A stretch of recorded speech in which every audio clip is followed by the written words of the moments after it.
And just like that, January 31, 2023 is on its last day.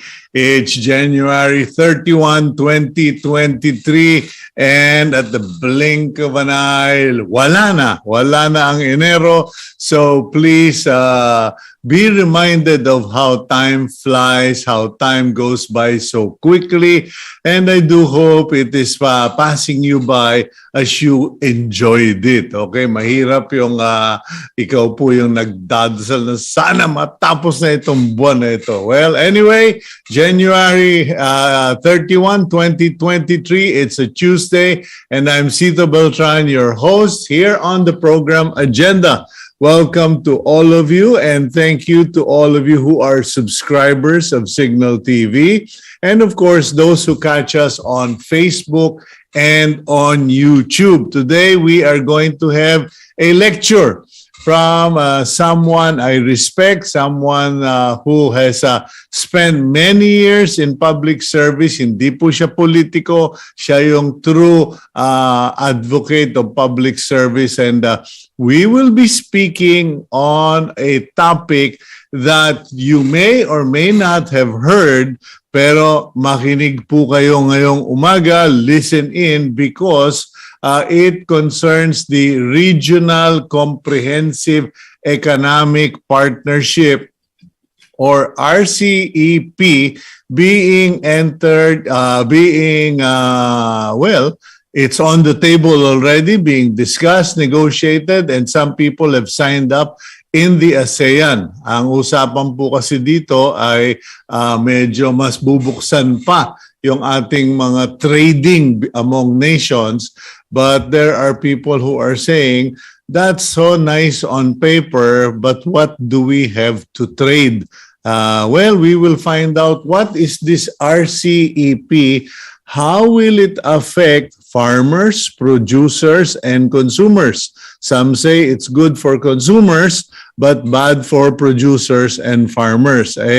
Nalintikan na nga ang mga farmers nitong mga importation, tapos luluwag palalo ang trading of foreign goods. Naku po. So listen in and we'll find out. But before that, let's go to our daily starter. And this daily starter is not just for politics, it's for families, it's for your home, for your businesses and community. And it is from John Quincy Adams. And it goes, if your actions inspire others to dream more, learn more, do more, and become more, you are a leader. Okay, ayan po, no? Kung yung mga kilos mo, pananalita mo, gawa mo, pagtulong mo sa kapwa ay nagbibigay sa kanila ng dahilan para magsikap at magpunyagi, sumubok pa rin, ikaw ay pinuno, ikaw ay leader. Okay, let's now go to the front page of the Philippine Star for a quick review of the news. January 31, 2023. The headline, BBM vows upgrade of schools and teachers. Ayun po, okay. Merong po kasing pinresentang listahan ng mga problema, pagkukulang, and of course achievements ang ating education sector. And the president said the government should not continue to fail Filipino children. President Marcos vowed yesterday to upgrade schools, school infrastructure, and invest in teachers' upskilling programs to improve the state of the country's basic education system and produce a competent workforce. Okay, siguro po, Mr. President, umpisahan ninyo sa quality of construction of public schools. Kasi bagamat, while there are many developed schools, public schools in Metro Manila, everything seems to be good in Metro Manila but horrible in the far-flung areas na mahipan lang, maihip lang ng malakas na hangin ay tumba na. Okay, so there. Okay, at the top of the front page, we have Group 1's probe on sugar market abuse. Okay, yung Save Sugar movement ay nagsasabing bagamat in spite of the large volume of importation, there remains a small group that controls the prices of sugar. And regardless of whether there is shortage or there is stock, they're the ones who manipulate the prices, and this should be investigated. Kasi bigay nyo kay Rapi Tulpo para ma-dyaryo na, ma-TV pa, ma-Senate pa. Okay.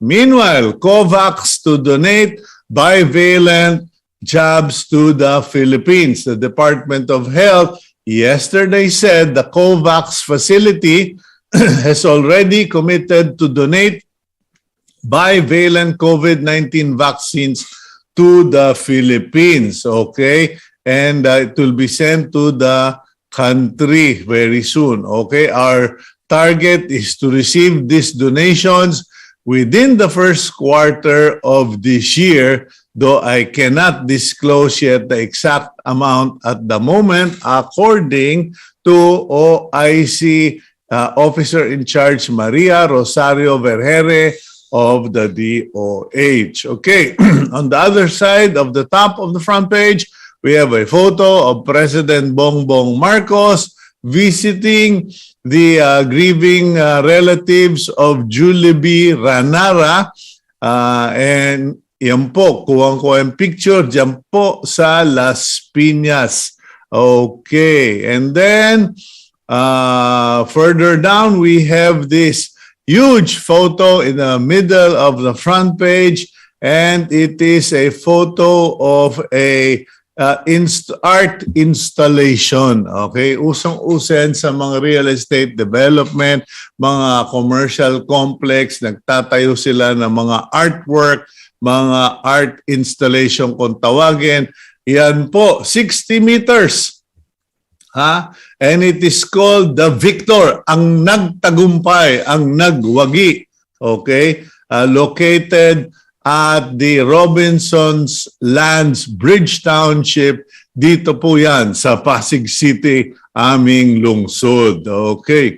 Meanwhile, executive order has been signed by President Bongbong Marcos to adopt the Philippine Development Plan. Okay, kasi po kahit na gumawa ang NEDA ng Philippine Development Plan o gumawa kung sino man sa mga economic teams niya, unless there is an EO that accompanies and enables it, walang mangyari. Below that story, we have a photo and the story of a community doctor named Doc Natividad Castro has been designated as terrorist by the Anti-Terrorism Council. If you may recall, Dr. Castro was arrested last year and became the center of the news because people claim she was just grabbed, denied her rights, etc. And now it turns out that she has been declared a terrorist for being a member of the Communist Party of the Philippines, New People's Army, National Democratic Front. Okay.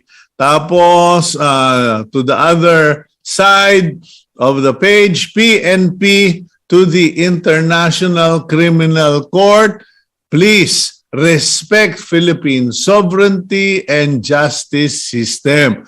According to PNP Chief General Rodolfo Azurin, the PNP is going to reopen and investigate previous cases, etc., and will continuously investigate deaths under the drug war. Okay, so kumbaga, let us do our work and stop meddling, interfering, or delaying us. Okay.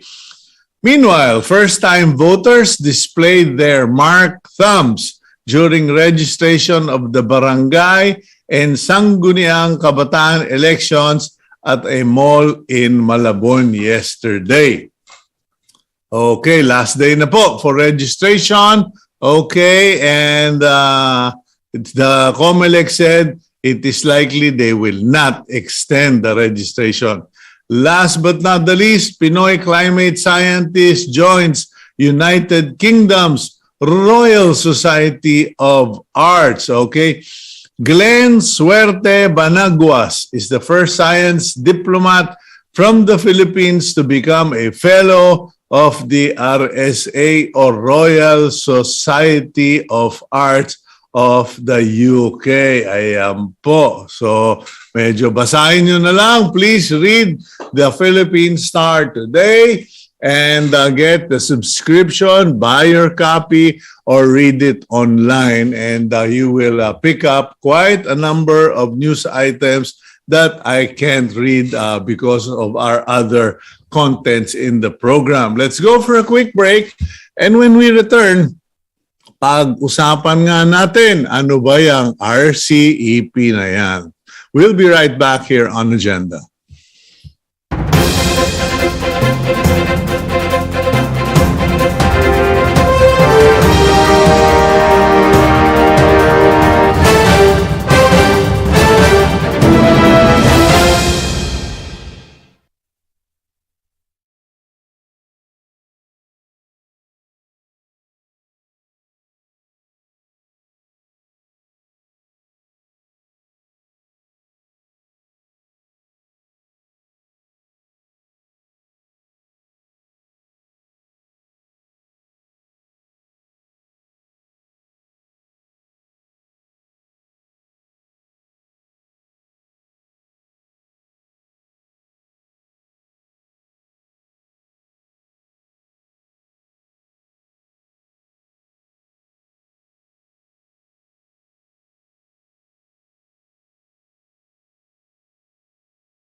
Welcome back to the program Agenda. I'm your host, Cito Beltran. And as I mentioned earlier, we are going to talk about a topic, an ongoing negotiation in the ASEAN, in the region, that may affect your very life or what you consume, your economy, your economics, etc., even if you are just a consumer, or worse, if you are a planter farmer, according to some sectors.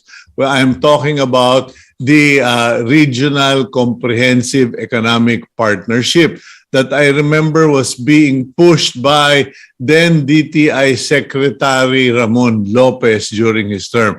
Anyway, let's introduce our guest for today. And he is someone I respect. He is a very knowledgeable individual. And let's get his untainted, very logical assessment of this RCEP. Gabriel, please roll out the Betamax. Diwa Guinigundo is a former deputy governor of the Bangko Sentral ng Pilipinas. He served for 41 years in the central bank, 14 years of which as deputy governor of the monetary and economics sector. From 2001 to 2003, Guinigundo was alternate executive director at the International Monetary Fund in Washington. Okay, welcome, Sir Diwa Guinigundo. Welcome to the program, and it's nice to have a chance to talk to you again after so many decades na nabartulina ka sa BSP. Magandang umaga naman, Cito, at ganoon din sa ating mga nakikinig at nanonood sa programang ito.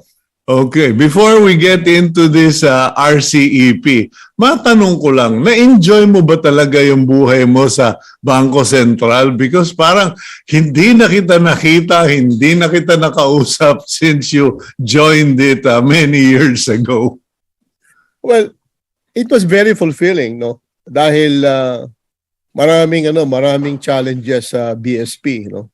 Not only in terms of making sure that it remains autonomous and independent, but the challenges posed by we call them external shocks would really require appropriate response from the Central Monetary Authority, which is the Bangko Sentral, and that kept us busy.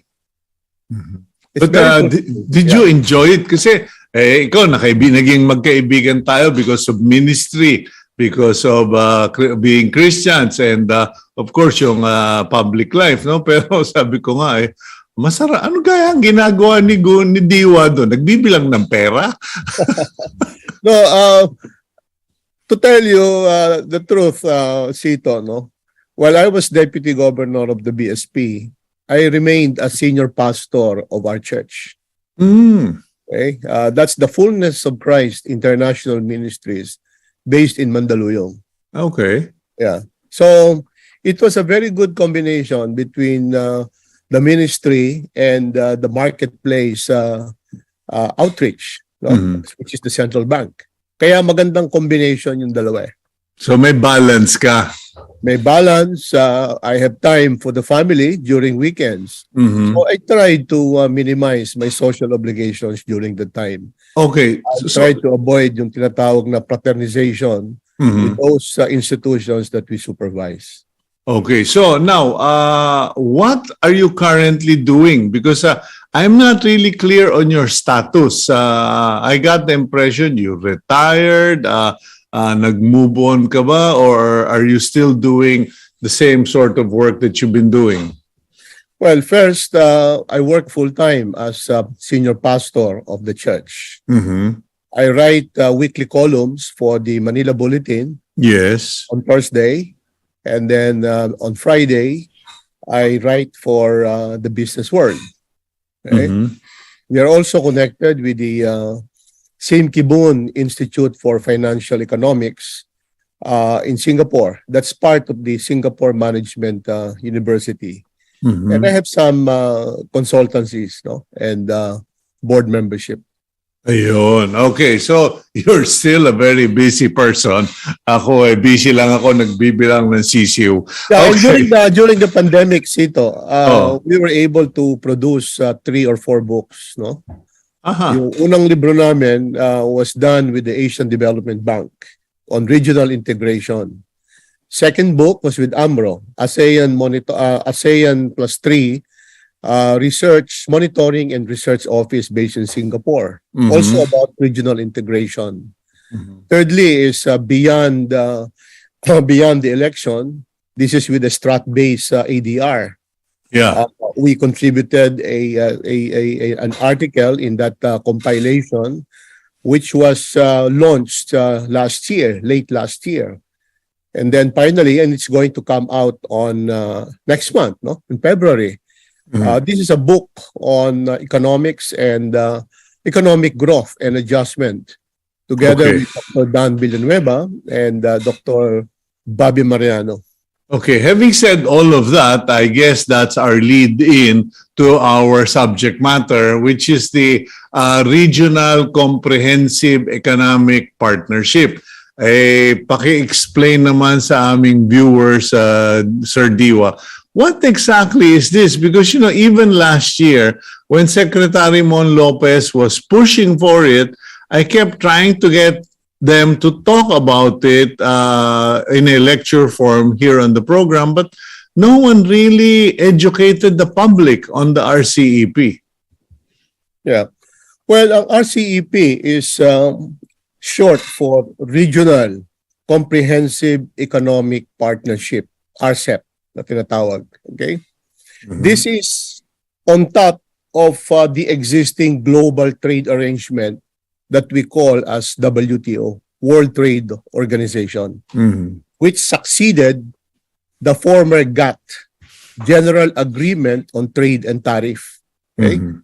Ang lahat ng ito ay para lamang matanggal yung tinatawag nating mga trade barriers. Dahil kapag meron kang quota, halimbawa, bawal kang mag-import ng bigas, mag-import ng sibuyas. Okay?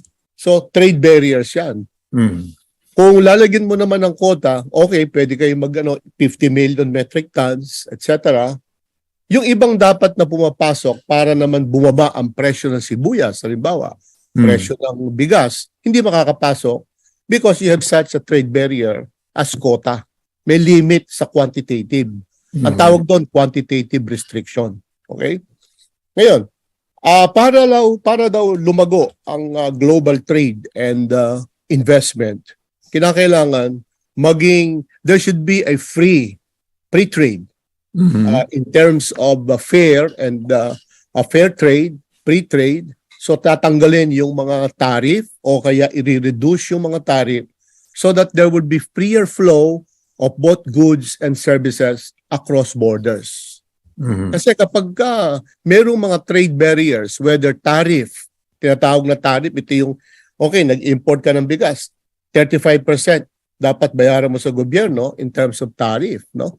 Pagka naman non-tariff, ang tawag dyan ay quota, kunwari yung ginagawa ng ibang rich countries, pag sinabi, kunwari, nag-export tayo ng mangga, halimbawa si Japan, kinakailangan yan, walang mga butas-butas diyan o kaya mga itim-itim yun ang non-tariff barriers, no?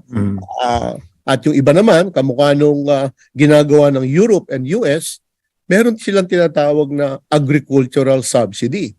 Sinasubsidize nila yung kanilang mga agricultural producers para bumaba ang presyo ng kanilang production. Tapos ngayon ang ibubuhos sa mga emerging countries and developing countries. So, mamamatay ngayon yung local producers dahil there will be the rich countries will dump to them, okay, itong mga cheap products na ito, both goods and services. Kaya sinabi ng 160 countries, let's get together and form the WTO, which actually succeeded the previous GATT, yung General Agreement on Tariff and Trade. So WTO came into force in 1990s. I think sa akin 1996 when the Senate ratified our accession to the WTO. But the WTO does not prevent regional trading arrangement o pre-trade arrangement. Kaya mismo sa ASEAN, before the RCEP came into being, mismo sa ASEAN, we have at least 5 pre-trade agreements dito among the 10 member countries. Ito yung ATIGA, which is Agreement on Investment, AFAS. Ito yung framework on services. Meron tayong pre-trade on the movement of natural persons, yung mga sa atin, yung mga OFWs. What is the most important aspect of this ASEAN pre-trade agreement? Within the membership of the 10 member countries in the ASEAN, ibababa yung mga tariff duties. Okay? Ibababa. So among ourselves, pag ikaw ay nag-import kunwari mula sa Malaysia o kaya sa Thailand, ang babayaran mo na tariff duties ay mas mababa. Anong epekto nito? The effect of lowering tariff is to reduce the cost of production.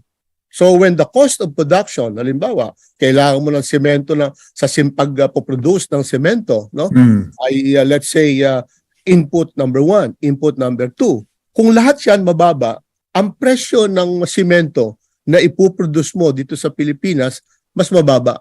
So, what happens? Dito sa economy natin, construction industries will be encouraged, housing industry will be encouraged, more people will be employed, and there will be higher income for many of our people who will be employed in the process. Kaya ito yung ASEAN. Pero ang sabi natin, within the ASEAN, sa ministerial conference ng ASEAN, kung tayo-tayo lang, yes, we have 600 million people in the ASEAN. Pero Wala rito yung Japan eh. Wala dito yung China. Wala rito yung Korea. And our Pacific partners like New Zealand and Australia and India. Ang lalaking bansa niyan. So, kung ito may sasama natin doon sa tinatawag nating Regional Comprehensive Economic Partnership, mas lalawak yung ating domain, no? Yung ating capability, yung ating horizon to increase our trade within a broader framework of agreement for a freer trade in both goods and services. That's how RCEP came into being. Para i-include natin yung Japan, yung China, which are the biggest trading partners of the Philippines. Now, and what's the most important here is, I think by between 2030 to 2050, that's more than 50% ng trade at saka contribution sa world GDP manggagaling sa RCEP because China is here, Japan is here, and if India is going to pursue its membership of RCEP, lalo lalaki. This is the reason why RCEP was born, and this is the reason why we expect that RCEP will contribute to broadening our horizon in terms of trade in goods and services. Tapos locally, dahil sa maganda yung ating export market abroad, and we can source our raw materials and intermediate products from abroad at a cheaper price, lalaki ngayon yung ating production. Pag lumaki yung production, halimbawa, rice o kaya sugar and onions, no? Bababa ang presyo. Remember that as of January, ang ating inflation was 8.1%. Why? Because one, agricultural productivity is very low. And therefore, production is also very low. Supply and demand. On top of that, may smuggling pa. May hoarding pa. Kaya lalo tumataas yung presyo ng bilihin at ang natatalo dito ay si Juan at si Juana. Okay. Now, Sir Diwa, pasensya ka na. Alam mo naman, trabaho ko maging kontrabida dahil ako yung boses para doon sa mga maraming nagtatanong eh. Okay. First of all, anong pakinabang niyan sa atin? Okay, you're saying na when the market is open, when there is free trade, we have access to cheaper raw materials from abroad. We have choice, ika nga. And sabi mo, yung exports natin will have a bigger market. But That's right. the concern raised, and ito, binabasa ko lang naman ito sa mga ibang grupo, sinasabi nila, bakit? Ano ba ang ine-export natin? Wala nga tayong mais, wala nga tayong sibuyas, kapos tayo sa asukal, etc. What is there in the Philippine agriculture or in the manufacturing that has enough volume for export that we have a surplus of? Okay. I think the way to answer that question, Cito, is this. It is not, the problem is not in terms of our export market. The problem is not in terms of our imports. The problem with agriculture is manifold. Number one, our agriculture has small farm size. 73% of our farms are less than 3 hectares because of agrarian reform. Number two, most of our lands are now encroached by housing and industrial sectors. Subdivision, memorial parks. Number Of three, course. golf course. There's an absence of programs on efficient irrigation systems. There is inadequate management programs on soil, pests, and diseases. Tapos kumonti na ngayon yung ating labor because many of the children of our old farmers decided to relocate in the cities and work in factories, work in offices, in banks, etc. There is also expensive, inappropriate farm equipment for small farmers. Hanggang ngayon, meron pa rin gumagamit ng mga kalabaw. Okay? There's climate change. Hindi tayo nagkaroon ng pagkakataon na proteksyonan ang ating mga borders, proteksyonan yung ating mga coastal areas against disasters, natural and man-made. And finally, there is inadequate technological transfer mechanism. Okay? Ito yung dahilan kung bakit mahina ang ating local production, ito ang dahilan kung bakit mahina ang ating exports, at ito ang dahilan kung bakit tayo umaasa sa imports. Okay, so connect that to RCEP. Why will I push for RCEP, or why as a media person should I support it? Kasi nga, wala kang may export. Di babahain naman tayo ng import. Tandaan natin, no, ang Singapore ay hindi nagpo-produce ng ano pa mga agricultural products. Bitin nga sila sa tubig eh. Correct. Pero ang kanilang inflation ay hindi kasintindi ng inflation sa atin. Okay. In other words, let us not look at imports as negative, no? Nag-i-import tayo dahil kailangan natin. Kailangan natin ng maraming pagkain upang bumaba naman ang presyo ng bilihin dito sa Pilipinas. Tandaan natin, ang mga farmers, bagamat sila ay nagpo-produce, sila rin ay kumakain. Kaya kapag mababa ang kanilang produksyon at hindi tayo nag-import, ang tataas niyan presyo ng bigas. Pag naubos na yung kanilang supply ng bigas at bumili sila sa merkado, tatamaan din sila ng masyadong mataas na presyo ng bigas. Look at the rice tarification bill. Yung rice tarification bill, ayaw na marami yan kasi daw tatamaan ang local production. Babahain daw tayo ng mga bigas mula sa Thailand, mula sa Vietnam, Cambodia, and other ASEAN countries. But look, in 2021, noong nagsimula tayo ng rice tarification law, okay? Yan ang pinirmahan ng dating presidente at nagkaroon tayo ng rice tarification bill.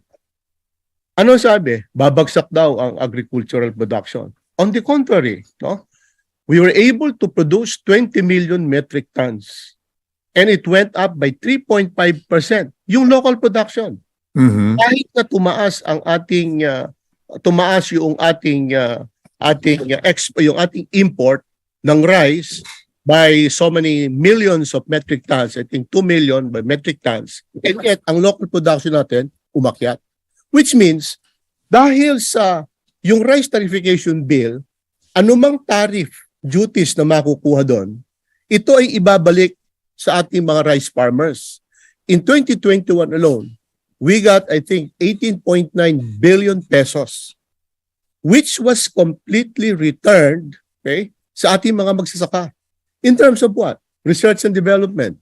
In terms of better irrigation. Machinery. Storage Seeds. facilities. Yeah, machinery, seeds, etc. Yeah.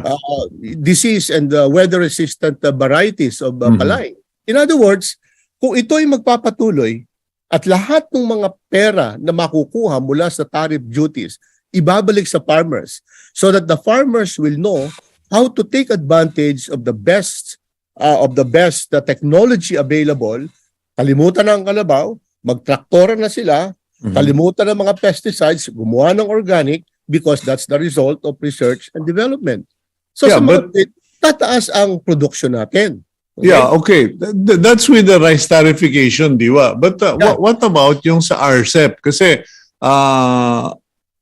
yung imports kasi tama ka eh, medyo it's complicated, but on one hand it will give us cheaper food so people can save money and spend their money on other things, so that's good. It gives us access to cheaper raw materials, fertilizers, maybe, so that we can increase our productivity or output. Yeah. Tapos, but here's the thing, yung fertilizer, pataas ng pataas kahit galing abroad, imported. Tapos, lahat ng mga ginagamit natin dito, imported, kahit na mura from source, pagdating dito, mahal pa rin.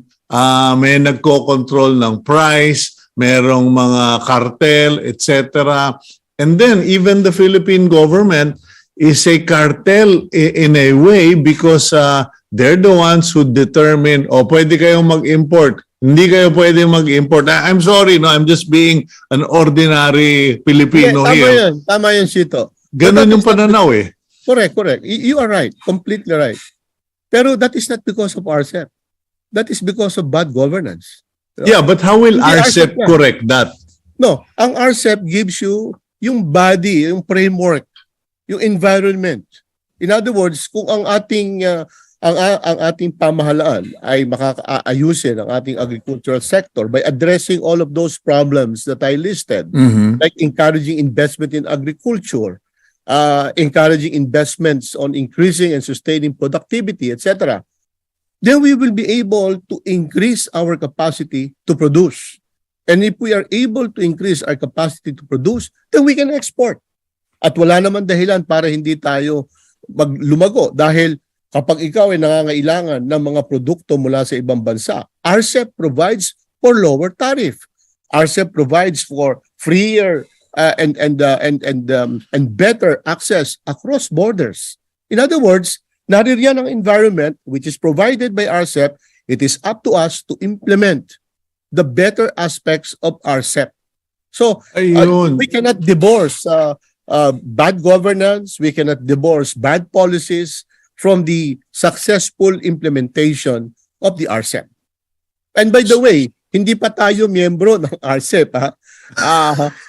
Hindi pa tayo members ng RCEP. Tayo na lang at saka ang Myanmar ang hindi members ng RCEP.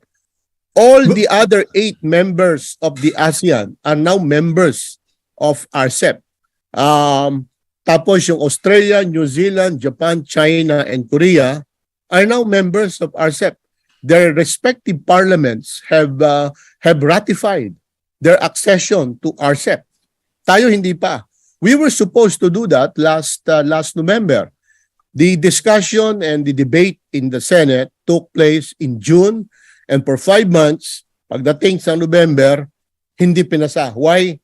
Because some of our senators were afraid that the agricultural sector, according to them, is not adequately protected, which to me may be ill-advised. Kasi, Okay, ganito, Diwa. Let's go for a quick break, and then I would like to request you to do comparisons. Kasi kanina, you gave us a brief history of GATT, and then the WTO, and all of those triggered fears. I remember, nung pinag-uusapan niyang GATT na yan, General Agreement on That's right. Tariffs and Trade, That's right. maraming breakout.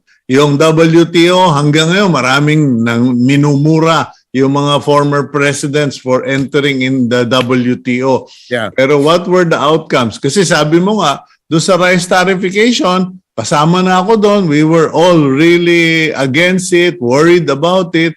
But now you are saying we've been proven wrong. So let's figure out, will RCEP prove us wrong again, or will the problem still remain to be the Republic of the Philippines? We'll come back after this quick break here on Agenda. Okay.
Okay, welcome back to the program agenda. I'm your host, Cito Beltran, and with us is our friend Diwa Guinigundo, former Deputy Governor of the Central Bank and a columnist, also a respected church leader and a senior pastor. Diwa, welcome back. And balikan natin yung mga top fears. I think first problem is ignorance. So you've tried to clarify that RCEP is simply a general trade agreement between 16 countries to open their borders for the exchange of products, goods, and services.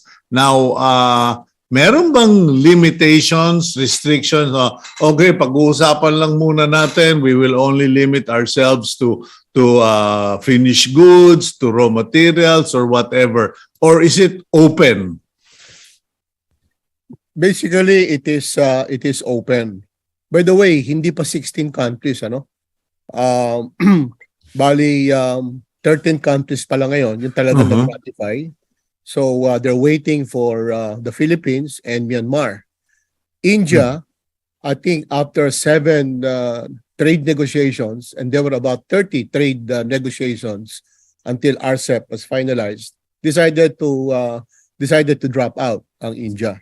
So dapat 16 yan, pero India is out, and Myanmar and the Philippines are yet to ratify their accession to the RCEP. Okay. It is true. Yeah, it is true that RCEP is on top of WTO. And this is for trade in goods, trade in services, movement of natural persons, etc., etc. And you are also right, Cito, in saying that both the GATT and the WTO actually disappointed a lot of developing countries because of so many instances in the past that the trade negotiations were far from being fair and equitable. Totoo yan. And I don't think anyone can deny those incidents. One example, yung cotton, no? Yung cotton. At some point, they were receiving as much as $47 to $50 billion in subsidy. So, kapag may subsidy, ang cotton industry, they were able to produce their products, okay, at a cheaper price. And they are more than competitive compared to the other countries, especially the least developed countries. Kasi sa kanilang technology, nasa kanila ang know-how, etc. Ngayon, ang problema, pagka nag-import sila, nag-export sila ron, that's dumping, no? Dahil masyadong malaki yung kanilang, mababa yung kanilang cost of production, ibabagsak mo yan doon sa less developed countries, that's dumping. And when certain countries decide to take, let's say, countries A, B, C for dumping, yan yung they go to Geneva to conduct some trade dispute against these countries. The problem is this, no? Normally, the ruling would always be in favor of the rich countries, number one. Number Hawak two, nila, in other words. kasi consensus yan no? Consensus. Ang consensus niyan, base yan doon sa economic weight ng mga malalaking bansa. No different from the World Bank and the IMF, International Monetary Fund. Ang botohan niyan base sa quota. Okay. And the legal cost of bringing these countries to trade dispute is very high. And dapat niyan sa WTO, dapat merong subsidy naman yung mga developing countries in bringing all of these trade disputes to Geneva. But they failed. Ganun din yung tinatawag nating agricultural subsidies, no, ng US at saka ng Europe. Hindi malaman kung ano ang, kasi hindi transparent Hindi transparent. So even these countries who are monitoring imposition of both tariff and non-tariff trade barriers, okay? Non-tariff trade barriers, mahirap mahuli yan. So Diwa, is it safe to say, no? And I wish, kasi from how you painted it, it looked good. But is this something, is RCEP good in paper, but ultimately will rely on the vigilance, the proactive ability of a government. Kasi sabi mo nga, kung You poor could not have put government. it more clearly, Sita, which that means that it requires vigilance on the part of everyone connected with WTO and RCEP. Ganun din sa economic policy ng isang gobyerno. Napakaganda sa batas, pero kapag kaya na ipinatutupad na, it boils down to governance. No? Kaya I think vigilance is always necessary to make sure that the avowed benefits of this arrangement, either of WTO or RCEP, actually accrue to the member countries. Kaya importante yun. The recent pandemic is also one example. Okay, there's a dispute between free trade and the intellectual property rights of pharmaceutical companies. Yeah. Murang-mura lang yung mga medicine yan, lalo-lalo na sa India. Ay ang India, hindi sila binigyan ng tinatawag na what they call franchise or license do sa kanila. Kaya they were able to produce cheaper medicine. Pero sa iba, protektado sila ng intellectual property rights, kaya mahal pa rin ang So at the end of the day, even if RCEP were the, sabi mo nga, the cure-all pill, pero pag ayaw inumin ng pasyente o kaya tinitipid ng pasyente, hindi rin makakatulong. Hindi ko sinabi na cure-all, no? I think kapag inano mo yung all the pluses and all the minuses, I think the pluses are still more than the minuses when we talk about RCEPs. Because for us, hindi natin lahat pinuproduce at hindi lahat tayo nakakapag-export. We import more. In fact, for example, noong 2022, pero sorry, Diwa, hindi ba tayo talo doon? Aren't we at a disadvantage given the reality that we are import dependent? We have an agriculture industry that is more beginning to look more like a backyard farm than a national agriculture. Hindi ba tayo tagilid doon or dehado that we enter into RCEP? As you pointed out, it's the big boys who control the playing field. Yeah, may mga tinatawag tayong WTO safeguards which are still open, okay? And continue to be available for member countries, including the Philippines, in case of some trade disputes. RCEP also provides for a transitional safeguard to address this possible situation by way of suspending further reduction of customs duties or increase them should import surge under the RCEP. In other words, andyan pa rin yung mga safeguards. Ang importante lang, I was saying earlier, hindi mo talaga ma-divorce yung pangangailangan ng gobyerno to address the basic issues in our agricultural sector. Yeah. Okay? Importante yon. And meanwhile, that we are trying to improve our local production so that we can also have the ability to export, we need imports in manufacturing, imports even in agriculture, so that we have better productivity and ability to produce not only our local needs, but our ability also to export to these bigger markets. Yeah. What about being susceptible to control of cartels, smugglers, or yung mga hoarders? Because right now our country is in such a state that only a small group has so much money and clout to be able to do the bulk orders for onion, for sugar, for cement. Baka pag pinasok pa natin, because some people are wondering, why is the president bent on getting us into RCEP? Baka naman ang makinabang dito yung mga smuggler, hoarder, manipulator. By the way, ang ating kasalukuyang presidente,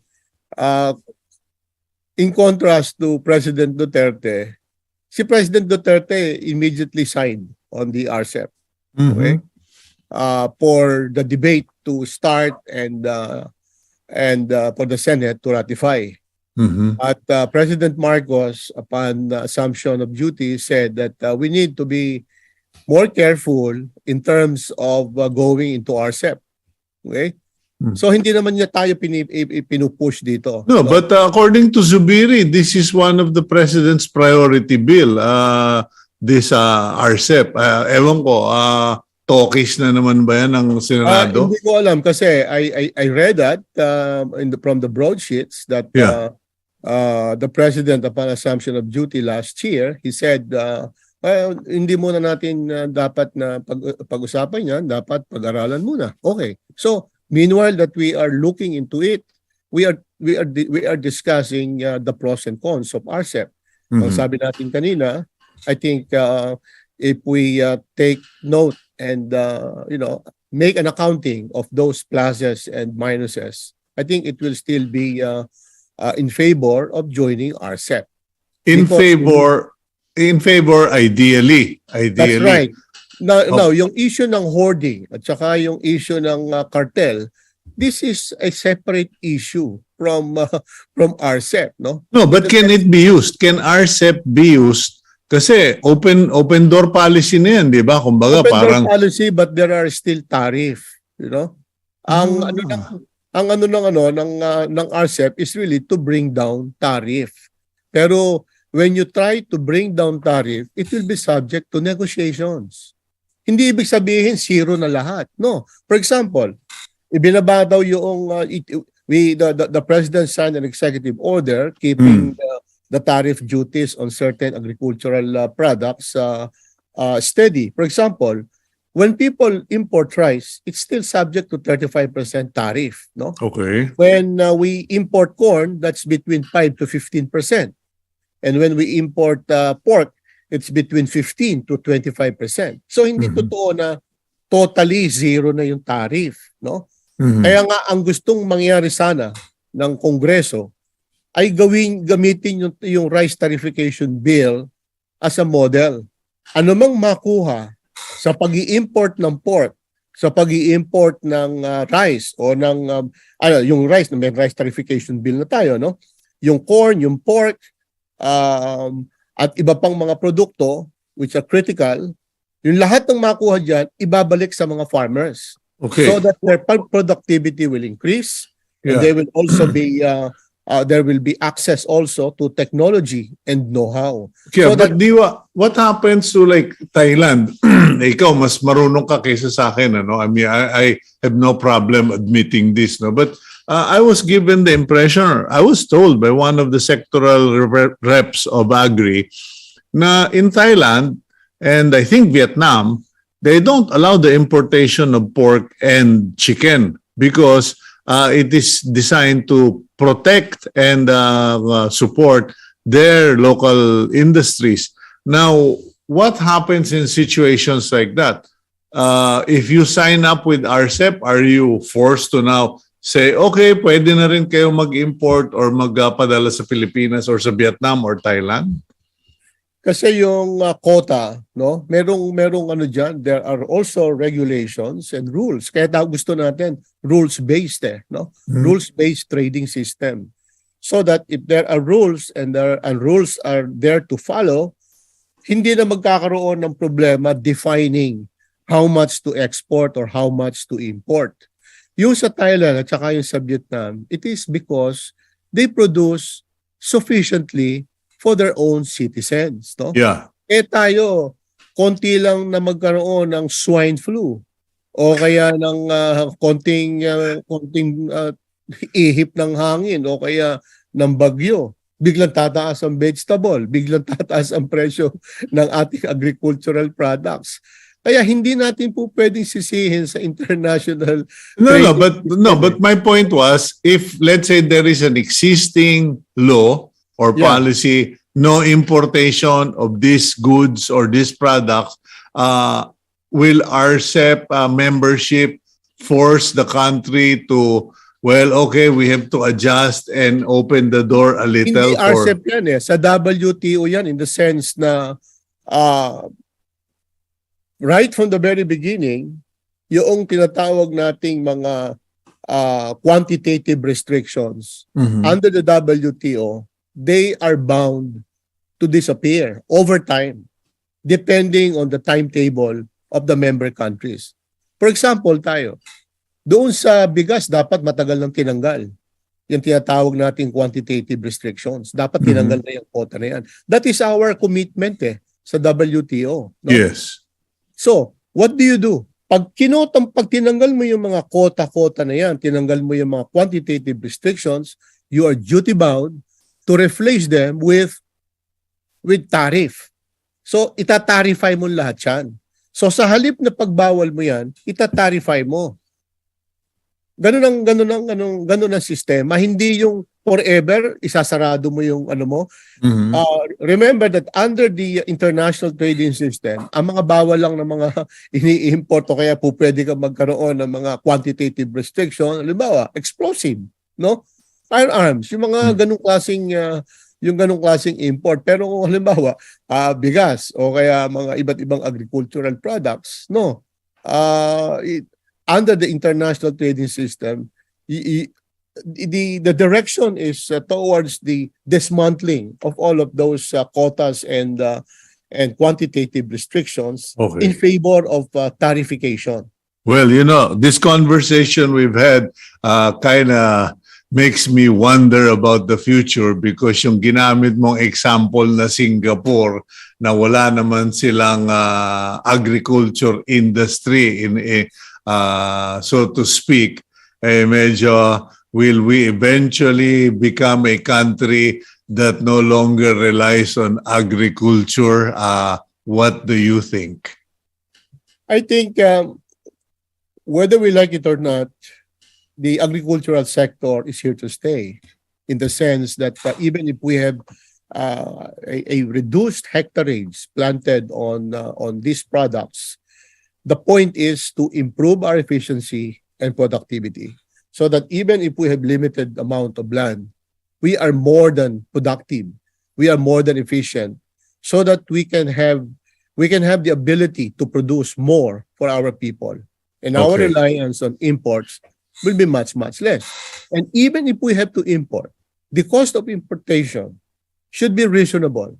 And WTO, and in particular RCEP, is actually there to make sure that the trading system across borders within the membership of RCEP remains open. There is equity and fairness in trade so that the cost of production will be more appropriate and will be more reasonable because at the end of the day, ang makikinabang yung mga tao. Okay. More production, lower prices, higher income, higher employment. And that's good for the economy. Okay, well, I'll leave it at that. Deputy Governor, hindi kailangan talaga habit no? But Pastor Diwa Guinigundo, thank you very much for your inputs this morning, the information you shared, and I pray that the Lord will continually use you in the marketplace to be an influencer, to be a source of wisdom. God bless the work of your hands. Have a good day. God bless you, Cito, and the rest of our people. Okay, and that's Diwa Guinigundo, pastor, former deputy governor. Now let's go to our day's blessing that I pray for all of you here on Agenda. It comes from the book of Psalms 91 verses 9 to 10. If you say, "The Lord is my refuge," and make the Most High your dwelling, no harm will overtake you, no disaster will come near your tent. Thank you very much, Lord, for the disasters you avert and intervene on for our sake. God bless all of you. Please keep it here on One News.